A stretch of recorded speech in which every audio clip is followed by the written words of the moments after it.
solid conviction that both movements ultimately seek the same destination. We have the same bogeymen, but ultimately we choose different paths to get there. So as we go forward over the next few months, we want to continue to explore the similarities, the disparities, where we can come together, because I think we all have the same desire, which is a better Rhode Island, a cleaner planet, jobs and prosperity for all, better education, and more rock and roll. And by the way, the fact that we are strange bedfellows, actually, I've noticed, angers people. They have that tribal feeling of how dare you associate with X, or how dare you have X on the air. And from day one, we've said on this show that we are really looking to display all sides, that we are a true open door. And that seems to anger people, P.O. Well, the truth shall set you free. If you, our mantra here is we are an outrage porn-free zone. We say that every week. If your desire is to gain up some angst so that you can bloviate and just rant about an issue, then listen to every other crappy show in this market. Right.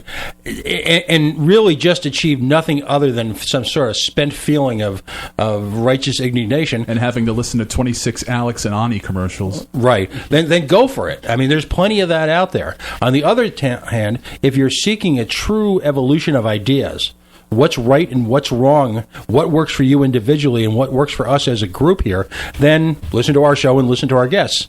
In the past few weeks, we've had Mr. Garrett's on today, we've had Ray Rickman, we've had Frank Caprio, we've had Mike Stenhouse. I don't know if you could bring together in a confined period of time a more eclectic group of individuals and beliefs. Maybe in a steel cage death match. That's coming, because we'll do anything for advertisers if they ask. Well, tonight, again, we're privileged to have here Greg Garrett. Now, again, the resume, I could spend a half hour on the resume. Greg is the current treasurer of the Green Party of Rhode Island.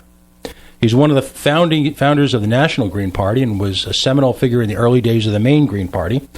Truly a Renaissance man. A lot of eclectic issues here, but a lot of good stuff. I want to point out, again, the success this year of the Buy Nothing Day. Now, Mr. Garrett, if I can say this gently, a few years ago when you started this, the media kind of gave it, they didn't poke fun at it because they saw the sincerity of the people involved, but there was kind of a gentle humor attributed to it. As time has evolved, number one, you've grown it. It's been consistent. It's there every year, so kudos to you and your folks.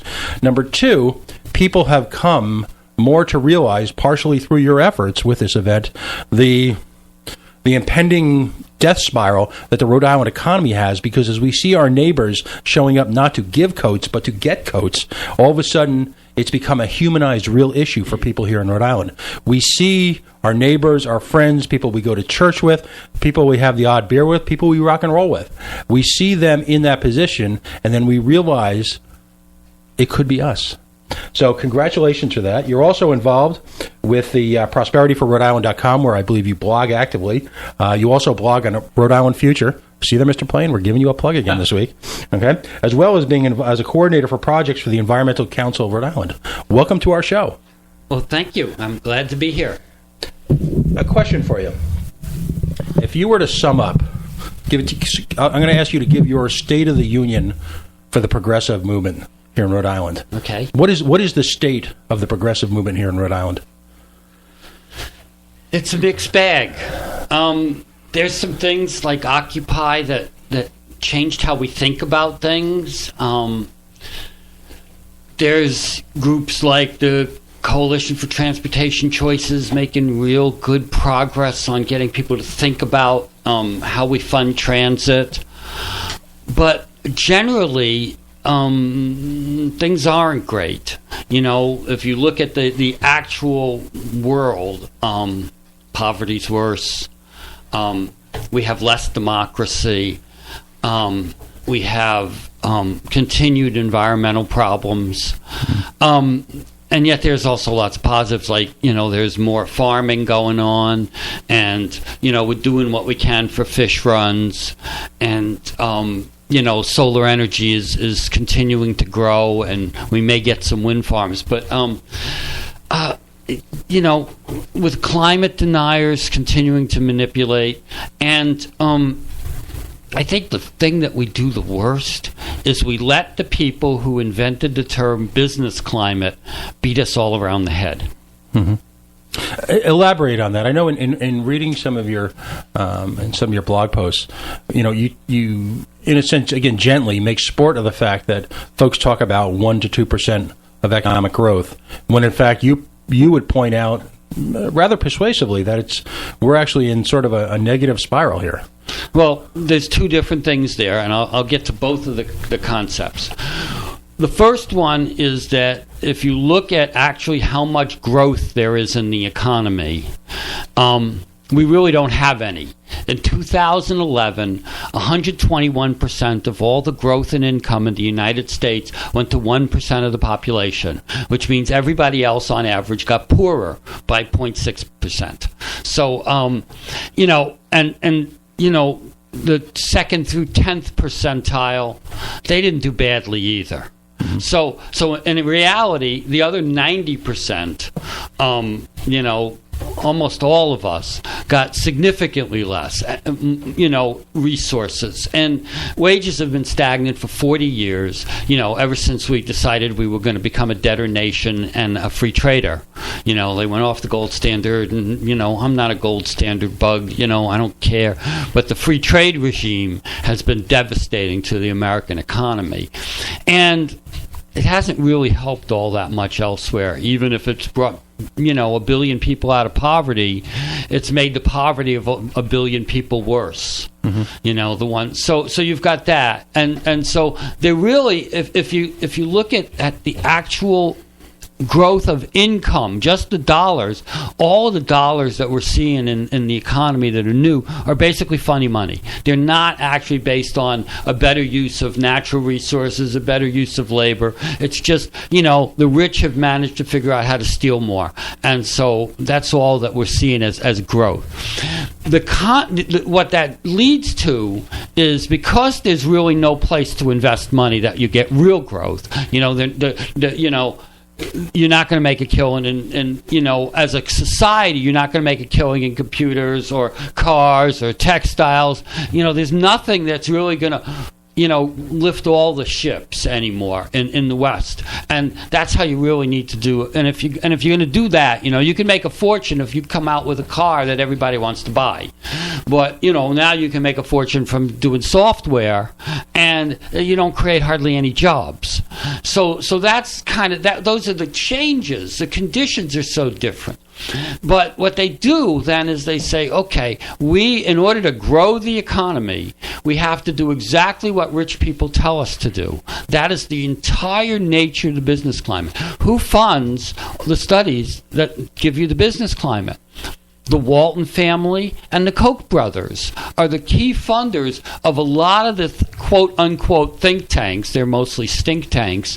That's not an original. I saw that somewhere. That basically give us the whole idea of the business climate and how they measure it. And so you then have to say, what's that for? So does having a good business climate correlate with having a good economy? And the answer is absolutely not.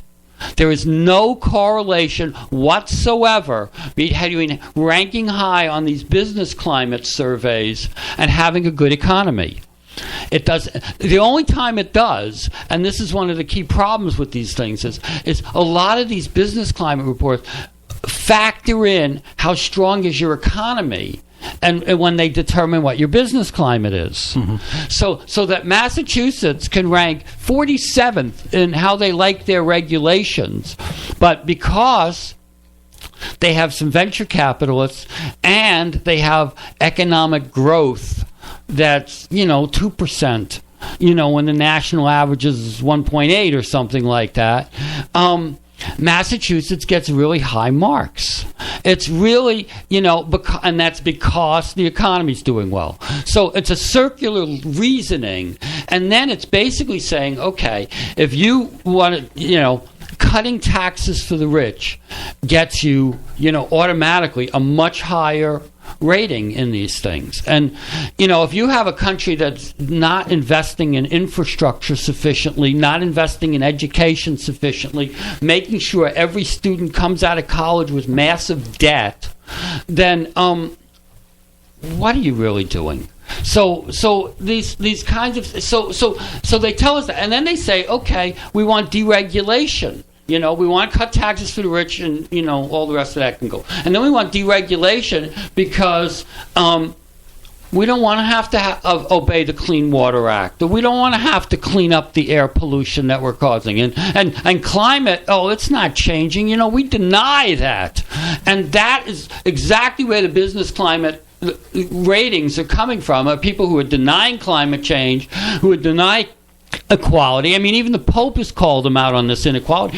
All they do is drive ecological disaster and greater inequality. And as the resource base of the earth collapses, and as the climate gets worse, how the heck do they think this is going to work? So I'm really trying to dismantle the whole idea of the business climate. And I had a great one the other day.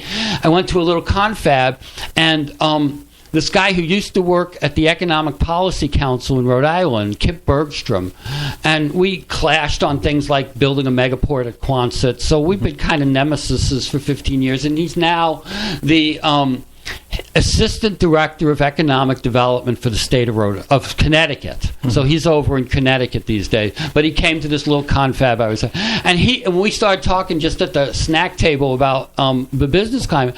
And his reaction to business climates are exactly the same as mine. So this is a guy who's been, highly respected by, RIPAC and all those business groups. But even he knows that the whole idea of a business climate is a sham, and that you wouldn't want the economy of the places that rank high in the business climate.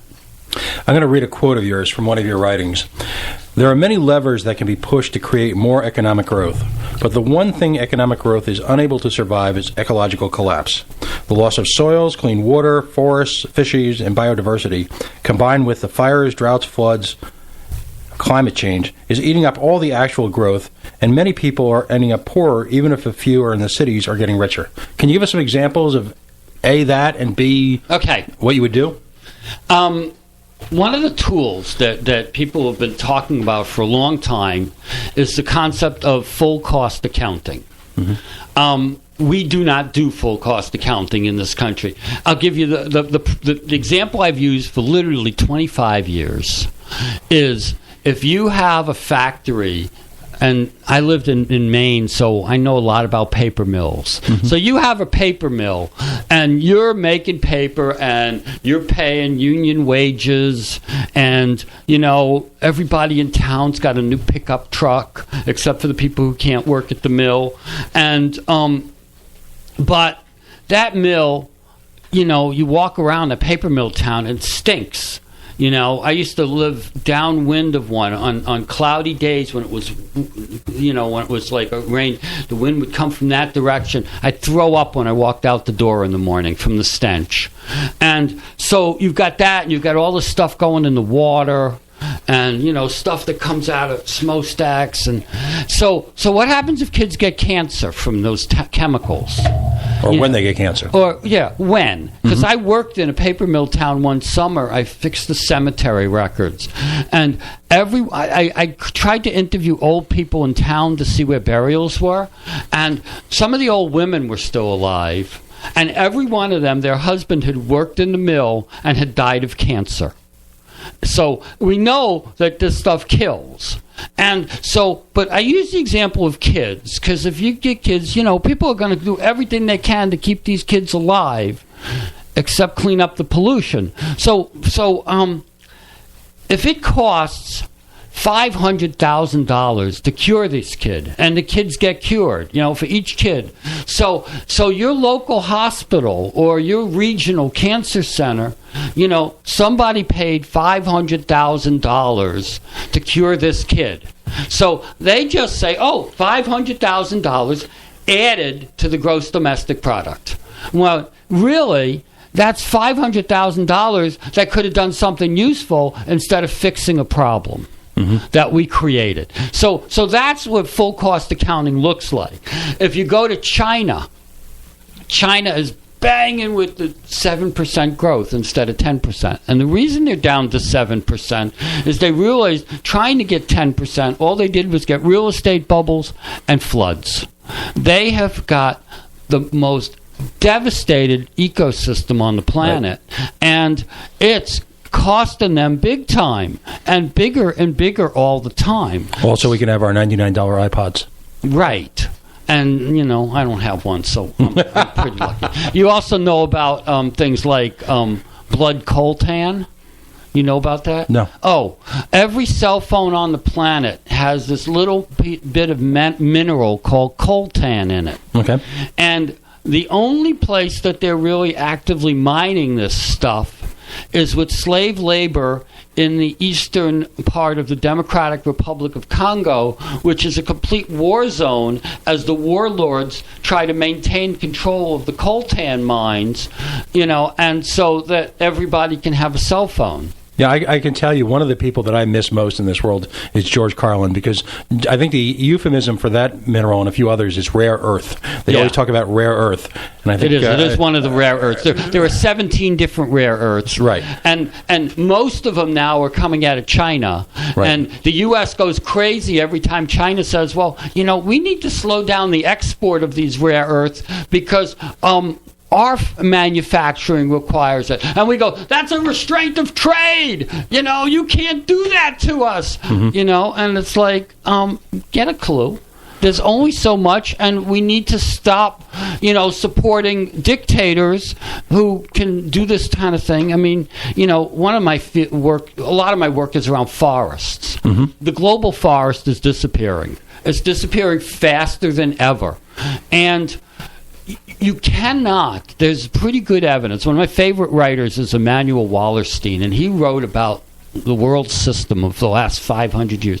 He said, you absolutely cannot build an industrial civilization without lots and lots and lots of wood. You can't. You can't make paper. You can't build buildings. Because even if you're building steel, you're still using pieces of plywood. You're still using, brackets and stagings and countertops. And so if you don't have a steady supply of wood, you can't make the economy work. And the rate we're going through the forest, I mean, all of the forests in the world are being cut basically to build Chinese cities right now because China doesn't have any. So the ecological debts are skyrocketing, and then the forest is as really one of our key tools in the fight against climate change. So if you run out of forest, you can't build cities. So the way I use the example, what happened in San Francisco in 1906? Devastating earthquake. And then fire. Right. So they had to totally rebuild the city. Mm-hmm. What happened in New Orleans in 2005? Katrina. And they had to totally rebuild parts of the city. And which city got rebuilt? Oh, I'm sure San Francisco. San Francisco. And one of the reasons that they did was because around the hinterlands of San Francisco, you could just go out in the forest in 1906 and cut redwood trees and build a city. Mm-hmm. And Louisiana is a great forest. Or it was, but they have so devastated their forests that they didn't have the wood to rebuild New Orleans cheap. I work with the trades, and I can remember at that time the wholesale price of plywood essentially, actually in its own way, and this is interesting because it reflects on the cycle that you're talking about, actually helped begin the end of the boom housing economy, because the wholesale price of plywood, given construction in Asia and the sudden demand as a result of Katrina, skyrocketed and actually was a minor part of piercing that bubble. It's interesting. As a libertarian, I'm supposed to be opposed to all regulation everywhere, any place. Yet at the same time, I can point to, for example, fuel standards by the EPA and emission standards in diesel engines and show that as a positive because it actually generated great technology because the free market responded with newer forms of emission controls. And the free market almost always does, which is why there's these people writing fighting these rearguard actions every time. Oh, we don't want this regulation. Every time they do that kind of regulation, and sometimes, I mean, admittedly, sometimes they do it stupid, but when they do it even half smart, it always spurs that kind of innovation. Of course, the problem is that as we spur that innovation, we keep losing more jobs to the technology that just keeps, being more capable. I mean, as one person said the other day, we have schools designed to create robots, but now we have robots who can do that work better. Right. So how, and then in a situation, both green and libertarian movements suffer from caricatures sort of thrust upon them by the mainstream political parties. For sure. Okay? And the green... It's nuts and sluts for us. Exactly. All right? They think we're just nuts. And then there's that whole pot thing. Oh, yeah. So we're potheads, and you guys, according to the established political parties, we're a bunch of potheads, and you guys want to bring us back to the 16th century. So what's remarkable here is we just had, okay, let's go back to the videotape. All right? We just had a Green Party and a Libertarian Party agreeing that the free market, when stimulated with a legitimate social cause, can in fact provide technologies to mitigate all sorts of detrimental behavior. Is that a fair statement? That is a fair statement. I'll just leave it at that. That's a fair statement. Okay. No, that's and this is what I mean. Ultimately, we want to get there the same way. That segues nicely into a conversation of political parties. Now, here, as a silly season, and we embrace the silly season here. So do we. I love the silly season. The coalition. I mean, with the type of immaturity, bathroom humor, and just general stupidity that makes us the Animal House of political radio reporting here. We have such good examples in the Rhode Island legislature. An embarrassment of riches. Well, and I just want you to know we are, and we'll hope we'll get the Green Party behind us. As we continue to emulate our heroes in the Republican Party here in this state, we are continuing our auction, our live raffle for a Scud missile. So, make sure that people in your party know that tickets are available because, the guys... I want one. The guys in the Rhode Island Republican Party, all they had was an AR-15. We're better than that. It's really interesting because gun control is an issue that people wonder about, and I have a really simple kind of way of looking at gun control. There are certain kinds of weapons that everybody in the neighborhood thinks are appropriate for somebody in the neighborhood to own, like a hunting rifle. Mm-hmm. I don't think you'd have 99% of the people in the United States say a person who's a fit character should be able to own a hunting rifle. Nobody is, except a few extremists are going to disagree. I think, but nobody would say it's appropriate for your neighbor to have a Scud missile. I mean, I'm just using that as an example, but I use a tank. I could use an F-35. I mean, nobody thinks they should have that. So all you're really doing is trying to figure out what's the appropriate community standard? And that's something that if you approached it as what's the appropriate community standard, there's some things we all know are okay, and there's something, It's like porn. You know it when you see it. Right. And, nobody's going to think that your neighbor should have a nuclear weapon. So let's all, can we at least, try to figure out what's appropriate? And that's something we never do in this country. Do you differentiate between liberals and progressives? I know you're probably not a label guy, but, we live in a society that labels. I tend to not think of myself as a liberal. And actually, I think I do know what the real distinction is. And the distinction is not so much economic and social. It is about foreign policy. Mm-hmm. It is about the use of violence to maintain the empire. And the liberals accept that the empire was legitimate and that the American people, it's okay to go around and kill brown people and native peoples and Afghan tribesmen in the name of the American empire. And true progressives do not believe in the empire and think we ought to shut it down and that all American presidents are war criminals. Does that sound familiar? Should. No, and I mean it's. Again, I hate to harp on this, but libertarians say the same thing. Once again, strange bedfellows. We have as libertarians a fundamental problem with targeting wedding parties. I mean, wedding parties should be happy times. All right. Yeah. Right. I realize that I don't think the government should own drones. Right. Unless it's my own wedding party, then just take me out. But I mean, listen, truly a drone attack. I mean, compared to a bad wedding singer, I mean, it's a buzzkill. Okay, so in saying that, then segue then to the Democratic Party in both nationally and locally. If you gave, I'm big on report cards because we a limited time. We in a sense try to get our arms around issues. What grades would you give the Democratic Party here in Rhode Island? C minus. Okay, elaborate if you will. They passed voter ID. I mean, that's obscene. They were the ones who brought the Commerce Department proposal last year to take all of the regulatory authority away from the Department of Environmental Management and turn it over to the business community. If these people could self-regulate, then we'd be okay. But they can't self-regulate. They have that greed gene, and so.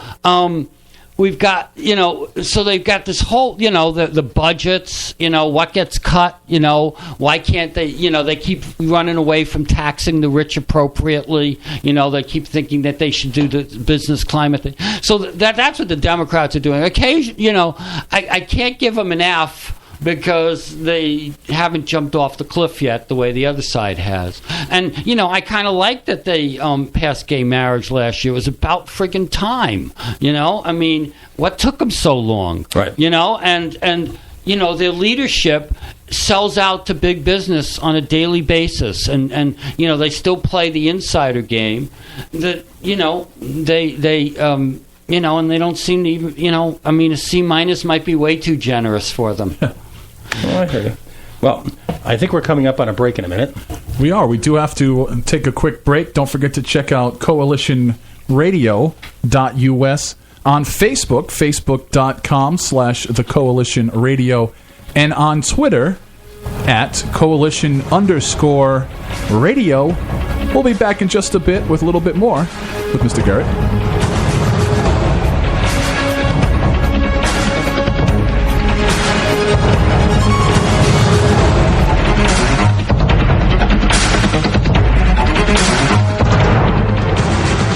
Folds is your definitive source for cannabis culture, with a print magazine, radio show, live events, and so much more.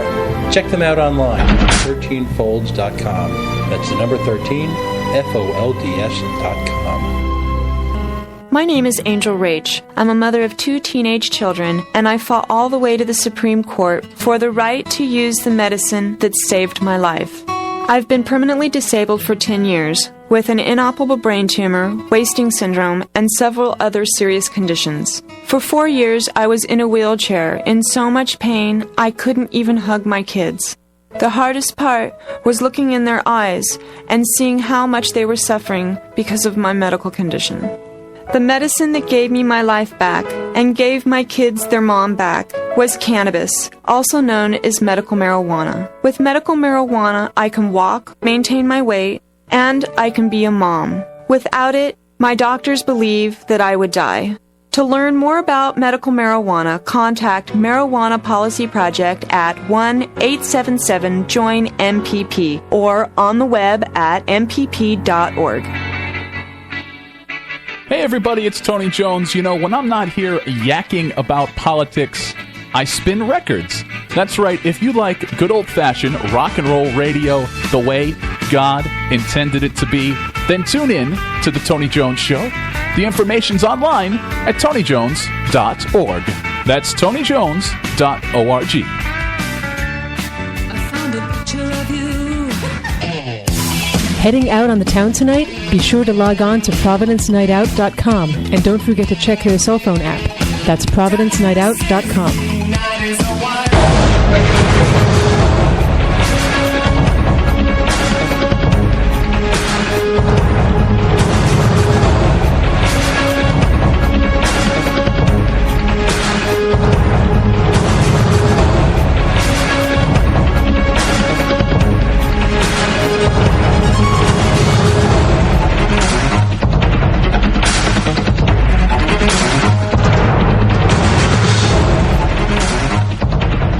Tony Jones here. You are tuned in to the Coalition online at coalitionradio.us. Joined in studio by the PO taxpayer. Hey, Tony. The Tony Clifton to my Andy Kaufman. Again, I will ask our chief design consultant, the other Kenneth Block, what we should be doing this week for costuming. And we're also joined tonight, again, by Mr. Garrett of the Green Party and a number of environmental and socially progressive causes. We've had a lot of fun in the first half hour. I want to get philosophical for a minute. I want to talk about giving. The notion of charity in America today. The notion of community involvement. My personal contention, and again, the point is for the guest to talk, but let me just throw this out there. My personal contention is that we suffer largely from charity fatigue in the society right now for a number of reasons. From a libertarian side, the individual is so overtaxed. And when I talk about the individual, I talk about the middle-class ham and egger, me, who is just so grotesquely overtaxed that we find ourselves in a situation where, in order to survive, and some of the same issues that Mr. Garrett talked about in the last hour, tuition inflation, the cost of natural resources being artificially manipulated, all these different factors that healthcare, thank you. When I look at, there's a tendency for me that say that the government created safety net, which seems to be all encompassing, should be good enough, and I've got nothing left to give. And the sheer amount of hours I have to work to, as I like to say, wake up in the morning, allow me little or no time to do anything that's civic minded. Now, contrast that with what goes on in this state. Just this past week, Tony, we all saw on the news how the federales released hundreds of millions of dollars in heating oil assistance to different states to give to people who are in need. All right. Again, who doesn't want people to be warm? I mean, that's as a fundamental a human need as you get. At the same time, they were distributed to companies called, let's just say, different political groups, or I should say different government groups, which specialize in the dissemination of charitable funds from the government out to people out in the streets. And there's a half a dozen of them here in Rhode Island, and the average compensation for the executive of that organization is somewhere in the $150,000 to $200,000 a year range. And when you look at the salaries that just get skimmed off the top of all this good stuff, and then you look at what I call the professional charities out there, where people make a great living doing this, to me it creates a real cynicism and a helplessness on the part of the ham and egger. What's your take on what I said, and also on the state of giving in America today? Oh, this is one I don't think about too much, though I should, since I work for a nonprofit and have to raise money all the time. Let me jump in. How much of your time these days, and it seems like you present some very noble causes with a very low cost of doing business, and that's the hallmark of organizations that you've been involved in, which is all to the good. How much of your time do you actually have to spend fundraising? I'd say I probably spend five hours a week on average on fundraising. Just trying to get the dough in. Yeah. And yet these other organizations that are politically... They spend a lot more time on it. I spend probably less because I don't need to raise as much money. Mm-hmm. But, the whole issue of what's an appropriate salary in America is a real issue. And then it's like, do you pay for success? Do you pay for, So if you're running the United Way... the skills that you would need to run the United Way as an organization, the bigger the organization, the more complex, the more kinds of skills you might need.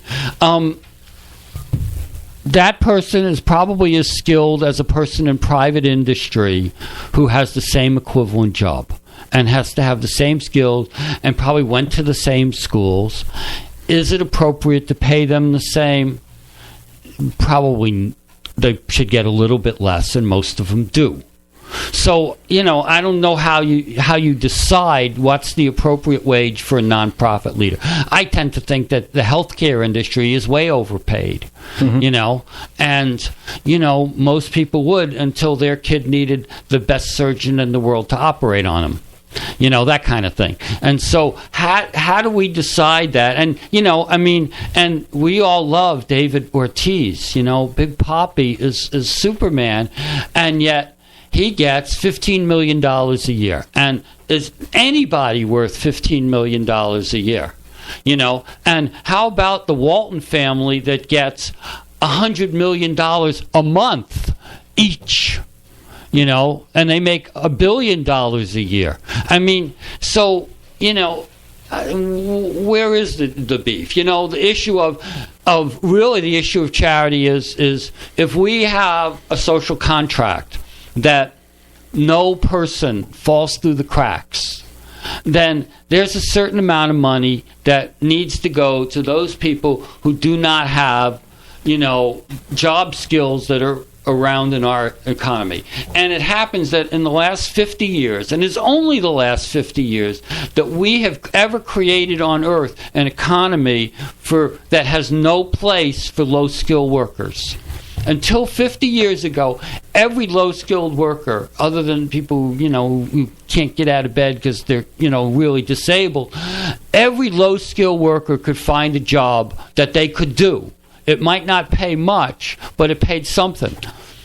Now, you can't even get a lot of those jobs. There's way more people who want those jobs than exist, and they pay less than they have before. Minimum wage is falling further and further behind.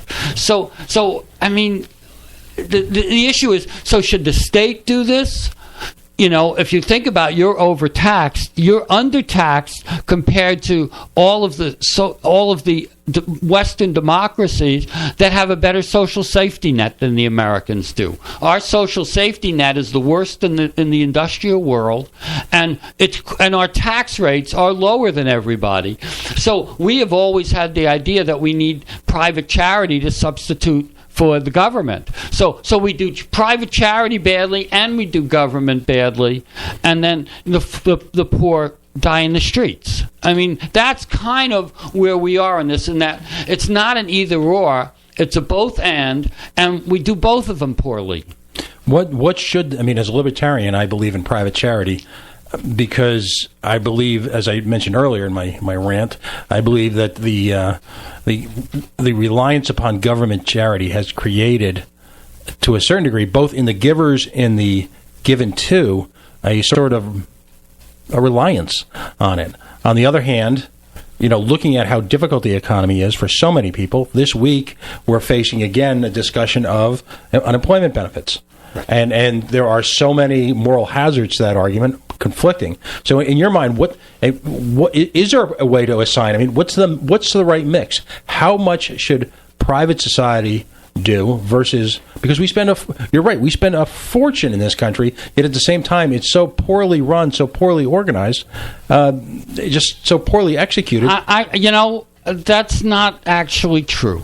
If you went to the Social Security Administration, mm-hmm. and you compared the Social Security Administration and Medicare to the efficiencies of the insurance companies, mm-hmm.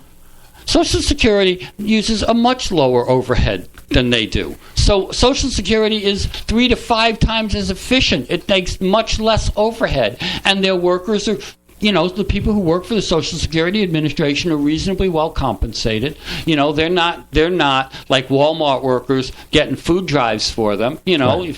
So why do you say the government is so much less efficient than these crooks and all of the businesses who are skimming off the top? Well, because I look at organizations in this state.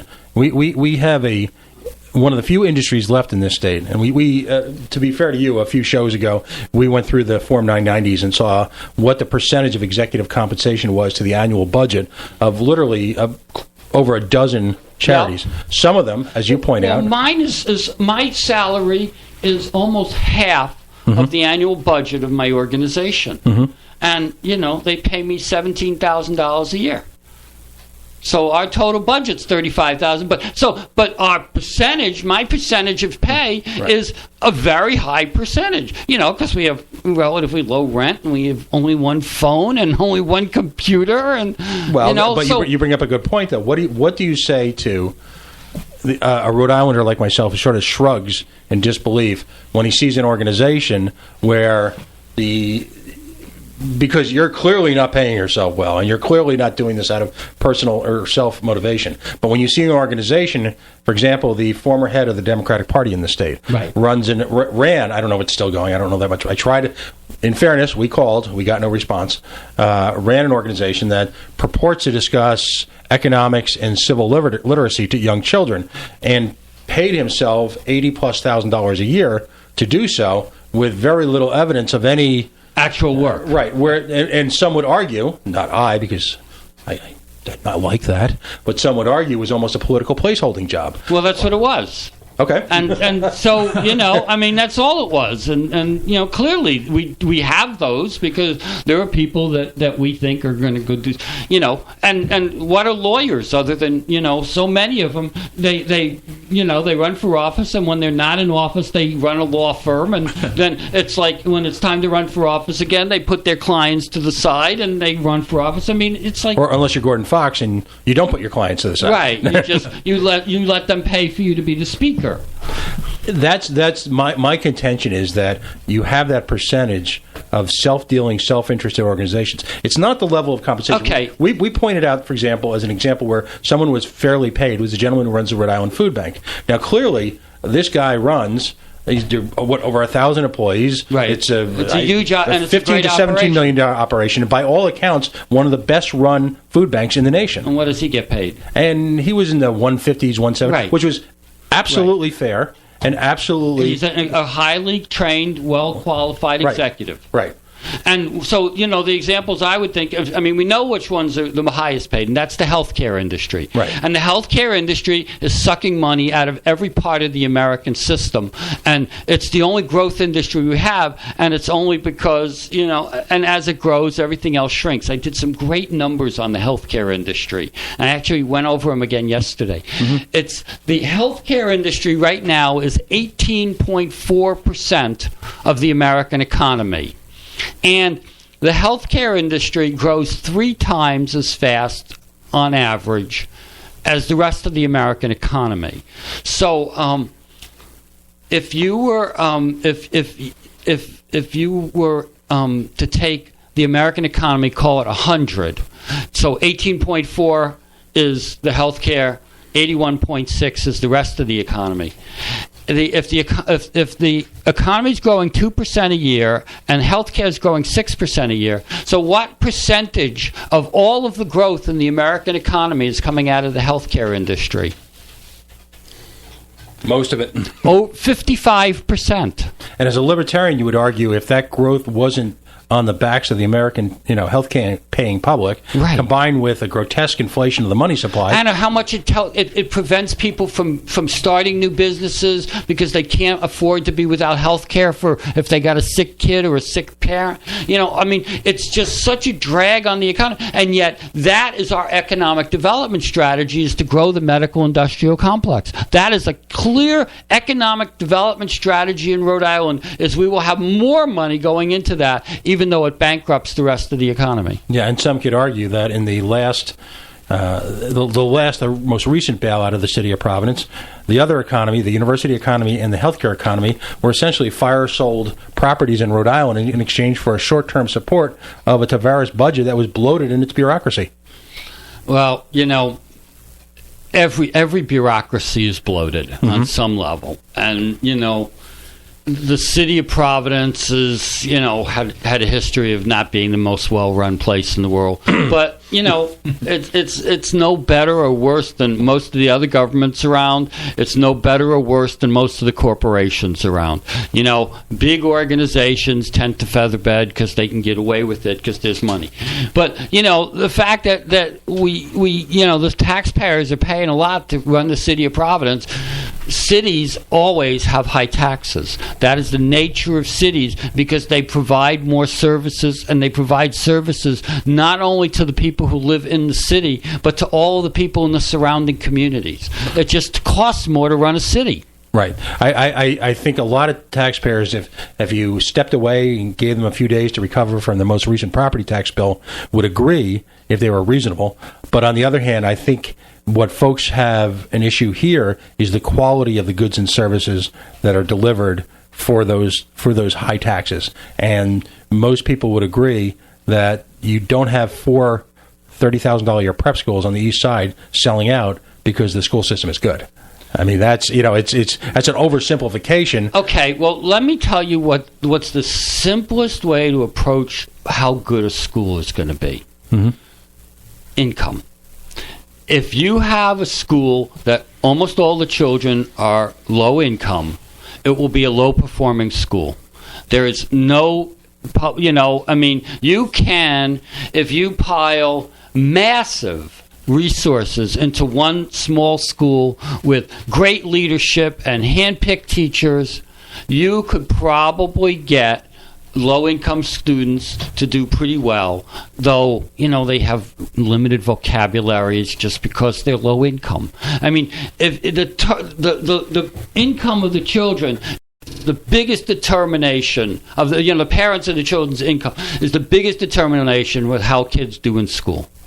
And so the private school, if we have a city that is mostly working class and low income, and that's the way our city is, then our school system is going to reflect that. And so, that we have these private schools where the wealthy people can opt out of the public schools is a part of the reason that the public schools are no good. So blaming the public schools for them, you might want to blame the ruling class and their schools for the poor